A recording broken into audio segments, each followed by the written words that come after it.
we'd be remiss not to talk about automotive AI. And so I want to talk about Applied and the markets that you're in. You're 7 years into now Applied.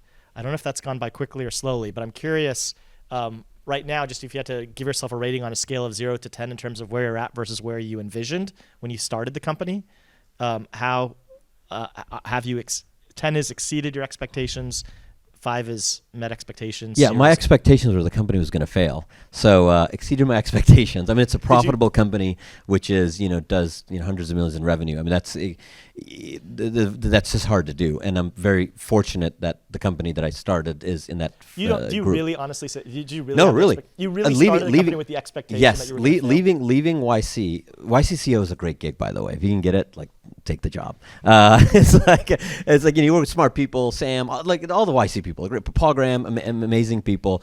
And I'll leave the VC's names out of it, but there are people like John Doerr, Mark Andreessen. I mean, the luminary, the true, not just your average VC. I mean, the tip of the top. And I asked these people, should I do a company? And they said, hell no. That's so stupid. You can get any job anywhere in the Bay Area, doing anything you want. You have this product background, you have this venture background.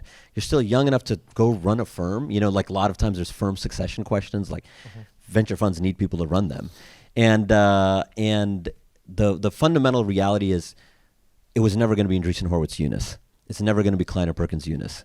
And in my heart of hearts, when I grew up poor.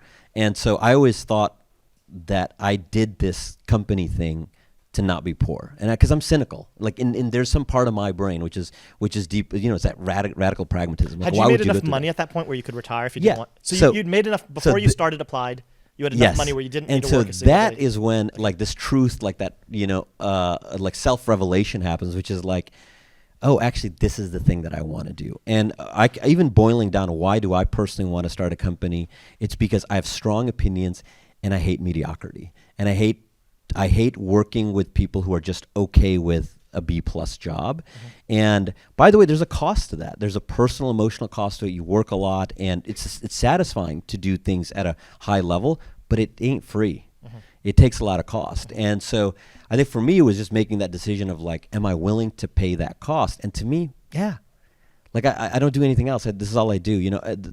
That's another thing I think you talk about, the question you asked, what's not founder, it was not often talked about founders, being obsessive to some degree is I think a requirement. I just want to make sure we didn't lose that gem, because so you made this decision, you had enough money where you didn't need to work a day again in your life. You had ample opportunity to do whatever you wanted to. And the decision to do this wasn't because you even expected the company to succeed. It was because you loved so much the idea of performing at a there's an insecurity. There's a fundamental insecurity there. At YC, if you're giving advice to people, and my first company failed, and the other company wasn't even a year old when Google bought it, there's a certain level of insecurity which says, why am I giving Tony at DoorDash advice? Yeah. That doesn't make sense. And it's great. I talked to Sid from GitLab, a company I was first investor in, went public, right? What right do I have to give Sid advice on organizational development?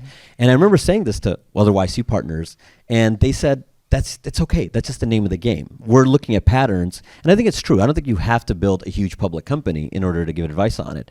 But there was some insecurity in me which felt, and also I think it took me 20 years. I feel like I'm pretty self-aware about my motivations, but it still took me 20 years to really realize that fundamentally I don't see myself as an engineer, as a business person, as a VC. I see myself as a founder.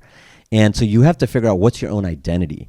And the unfortunate reality is when you're in this environment, your peers heavily influence you. So you think you might want to be a founder, but it's actually not your calling. And you might waste 10 or 15 or 20 years discovering that actually that's not the thing you want to do. What is that hidden insight, just in case it's not clear, about what makes you a founder versus the other roles? How do you know if you're for me, a founder? I don't know what it is for everybody else, but for me, it was I just can't deal with other people's bad ideas. I hate to say that. Yeah, it sounds so arrogant, and I assure you, in my own brain, I don't think I'm some, I have all the answers. But when I do have specific viewpoints on product development, on whatever the thing might be, places like Google, you get along to get along. It's a giant organization. Part of it is shaking hands and being agreeable. And in this job, I don't have to be agreeable, which is such a wonderful thing. It's priceless. That's, Yeah, exactly.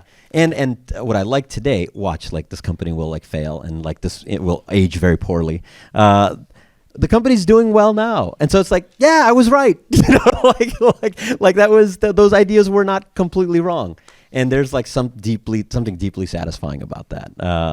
And I would say, sorry, I know these are rambling answers. Also, it's hard. It's really hard. So there's a parallel universe that I go into art. Like I really like like photography and the kind of fine arts. And I think in my mind I thought, yeah, that's not hard enough. The way that I've rationalized it is I'm poor. I can't be an artist. I need to go into engineering because that's the right thing. But I think there was another nugget below in that psychology, subconscious, which is like, this is hard. Like this is the ultimate. Like even if you're successful, you have a multi-billion-dollar company. We're in the NVIDIA auditorium. Like there's like the bars are so high that you can spend your entire life in this endeavor and never reach the top. Even in hike and mountaineering, in lots of other fields, you actually getting there is plausible. In business, I think, or starting companies, starting technology companies specifically, there's maybe no limit. And I like that. And you like that. You love that. being